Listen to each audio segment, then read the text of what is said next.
Nike एक ऐसा brand जो हर साल हजारों लाखों प्रोडक्ट्स मार्केट में बेचता है। बट क्या आपको पता है कि जिस सोच के साथ नाइकी ने अपने प्रोडक्ट्स को बेचने की शुरुआत की थी वो बेसिकली प्रोडक्ट्स को बेचने की थी ही नहीं।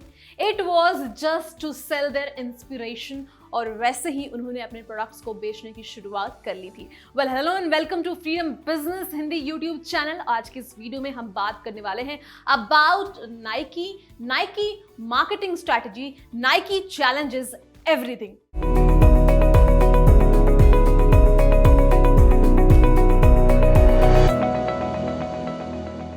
और इसकी शुरुआत की गई थी फाइल नाइट और बिल बोरोमैन के द्वारा। बेसिकली फाइल जो थे वो एक एथलीट थे और बिल जो थे वो उनके कोच हुआ करते थे।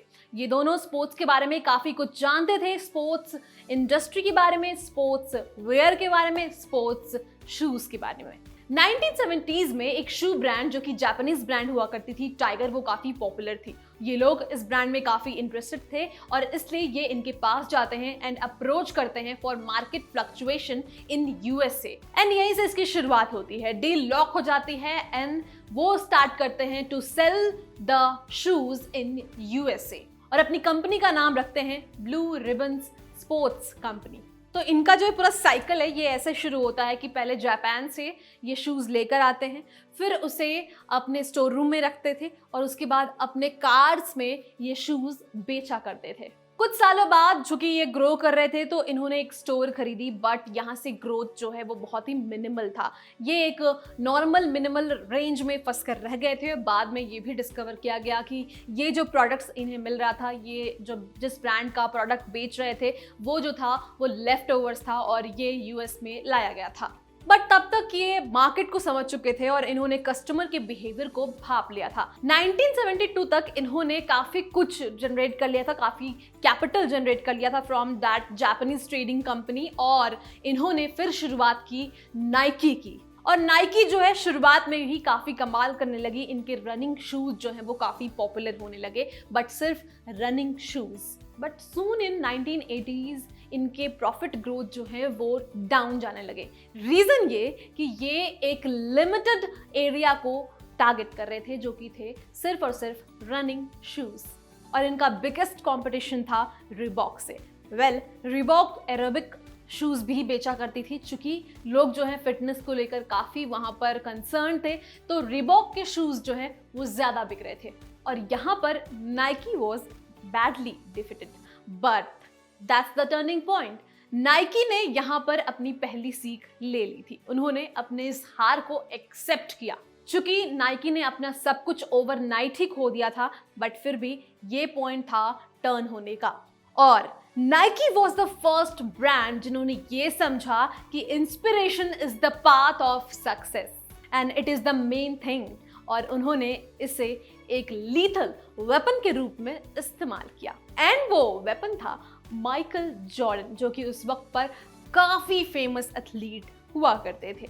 जैसे ही माइकल जॉर्डन ने नाइकी के एड्स करने की शुरुआत की, नाइकी के शूज पहनने की शुरुआत की, नाइकी का मार्केट, नाइकी की प्रॉफिट जो है वो एनॉर्मस ग्रोथ लेने लगी and Nike grew up to another level. तो यहाँ पर नाइकी के लिए जो टर्निंग पॉइंट बने वो थे माइकल जॉर्डन। बट कैसे? बस उनके आ जाने से? मैं बताऊंगी आपको। वेल, माइकल जॉर्डन जिस चीज में स्पेशल थे वो थी उनकी स्पीड और the ability to jump. And उन्होंने यहाँ पर एक स्पेसिफिक मॉडल ऑफ शू तैयार किया जिसका नाम इन्होंने रखा एयर जॉर्डन, वो भी माइकल जॉर्डन के इंस्पिरेशन के साथ, जो कि माइकल जॉर्डन के द्वारा स्पेशली सिर्फ और सिर्फ NBA में यूज किया जाता था। After that it reached a good height and इन्होंने कलेक्शंस लाने की शुरुआत कर दी। बेसिकली यहाँ पर बात ये थी कि NBA की रूल के अनुसार जो जर्सी है उसकी मैचिंग ही उनके शूज होने चाहिए।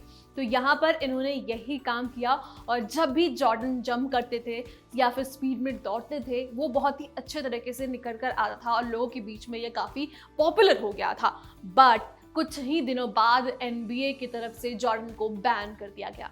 बट ये भी एक सीखने वाली बात है जो हर किसी ब्रांड को समझनी चाहिए। क्या नाइकी निराश हो गया? क्या नाइकी ने सोचा कि अब कुछ नहीं हो सकता क्योंकि Jordan was banned from NBA? No, what they did will shock you. They used that situation into best. कहते हैं ना, मौके पर चौका मार लिया। उन्होंने लॉन्च किया अपना एक एड कैंपेन, जहां पर वो कैंपेन ये कहती थी कि NBA ने जॉर्डन को बैन कर दिया है, बट आपको नाइकी के शूज पहनने के लिए NBA की जरूरत नहीं है। And this worked. That commercial was amazing. ये एड लोगों के द्वारा बहुत पसंद किए गए, as fun and it was as interesting as a match. But इनकी एक और ब्रांडिंग स्ट्रैटेजी आप कह सकते हो, या फिर प्रोडक्ट को सेल करने की स्ट्रैटेजी समझ सकते हो, कि ये लोगों के मन में क्यूरियोसिटी, एंजाइटी पैदा कर देते थे और बहुत ही लिमिटेड एडिशन ऑफ शूज जो है वो लॉन्च करते थे, जो कि तुरंत ही बिक जाते थे।